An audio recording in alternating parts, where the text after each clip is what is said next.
اسلام نے عورتوں کو حقوق نہیں دیے.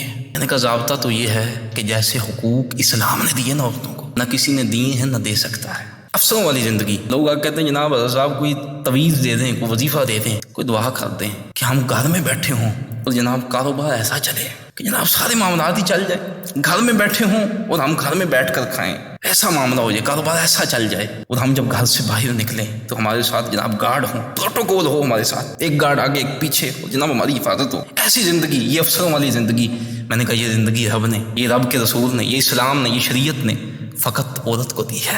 یہ پروٹوکول عورت کو دیا گیا ہے، یہ والا پروٹوکول جو آپ مانگ رہے ہیں کہ مرد کمائے گا، عورت گھر میں بیٹھ کر کھائے گی. روزگار ابھی مہنگائی ہو گئی، اور جناب جتنی بھی مہنگائی ہو جائے، جو مرضی ہو جائے، عورت گھر میں بیٹھے گی، مرد کما کے رہے گا، مرد کوشش کرے گا، مرد اس کے لیے اس کی خدمت کرے گا، لا کے دے گا، اس کی ضرورتیں پوری کرے گا، وہ گھر میں رہے گی اور گھر میں بیٹھ کر اس کی خدمت ہوگی. یہ افسروں والی زندگی. جب گھر سے باہر نکلے گی، اس کے ساتھ اس کے گارڈ ہوں گے، اس کا خاوند اس کا گارڈ ہے، اس کا والد اس کا گارڈ ہے، اس کے بھائی اس کے گارڈ، اس کے بیٹے اس کے گارڈ ہیں، اس کے محرم اس کے گارڈ ہیں. جب بھی وہ اپنے کسی محرم کے ساتھ نکل کر، جیسے اسلام نے بیان کیا، وہ سفر پر جائے گی، اس کے ساتھ اس کے گارڈ موجود ہوں گے. یہ گارڈ ایسی حفاظت کریں گے، اس کی ایسی حفاظت کریں گے. ہم کوئی پیسے لے کر بھی ایسی حفاظت نہیں کرتا. پیسے لے کر جب جان پر بن جائے نا تو بڑے بڑے بھاگ جاتے ہیں، لیکن یہ گارڈ ایسے، یہ اس کی عزت کے لیے، یہ اس کی جان کے لیے اپنی جان بھی دے. اس سے بڑا پروٹوکول کیا مانگتے ہیں؟ یہ اسلام نے حق نہیں دیے. میں نے کہا جیسے حق اسلام نے دیے، نہ کوئی دے سکتا ہے نہ کوئی دے گا، ایسا کوئی بھی نہیں دے سکتا.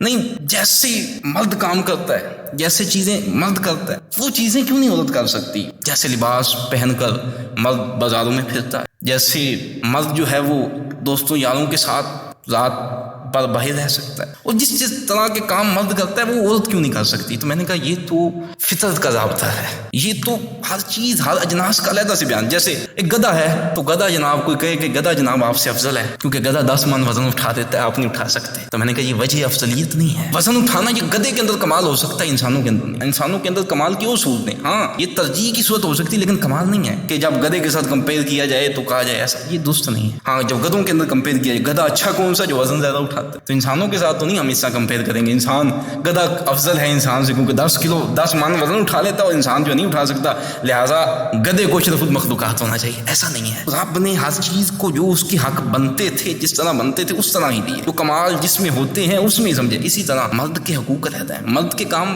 کرنے والے علیحدہ ہیں، عورت کے کام کرنے والے علیحدہ ہیں. جو مرد کے کرنے والے وہ مرد کرے، جو عورت کے کرنے والے وہ عورت کرے. جن حقوق کو مرد کے لیے رکھا وہ مرد کے لیے، جن کو عورت کے لیے رکھا وہ عورت کے لیے. نہیں حضور آپ نے تو بیان کر دیا نا، آپ تو کرتے رہتے ہیں، یہ تو کرنے والی باتیں ہیں، لیکن عمل کتنا ہے؟ میں نے کہا کرنے والے عمل کرتے ہیں. ہاں بعض مسلمان اگر نہیں کرتے تو اس کی وجہ سے اسلام پر انگلی کیوں اٹھاتے ہو کہ اسلام نے نہیں بیان کیا؟ تم نے قرآن و حدیث پڑھا؟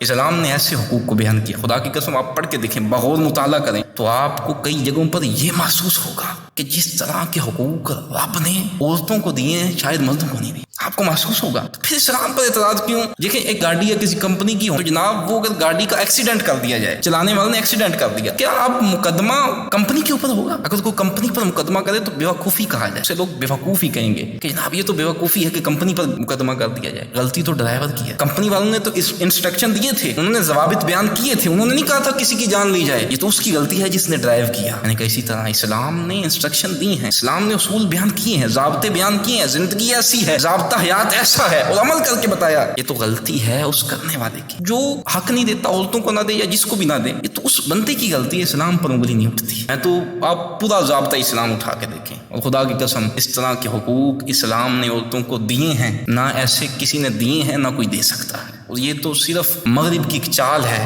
کہ عورتوں کو اس طرح باہر لایا جائے. اور باہر دیکھیں جب ایک عورت بے حیا ہو جائے گی نا، ایک عورت اس کے اندر سے دین ختم ہو جائے گا. کسی بزرگ نے بڑی اچھی بات کی تھی، کہا کہ اگر مرد دیندار ہو تو دین در تک آتا ہے، دروازے تک آتا ہے، اور اگر عورت دیندار ہو تو دین نسلوں تک جاتا ہے. یہ نسلوں کو تباہ کرنے کی تیاری ہے. خدا اپنی نسلوں کو بچائیں، اپنی عورتوں کو حیادار بنائیں.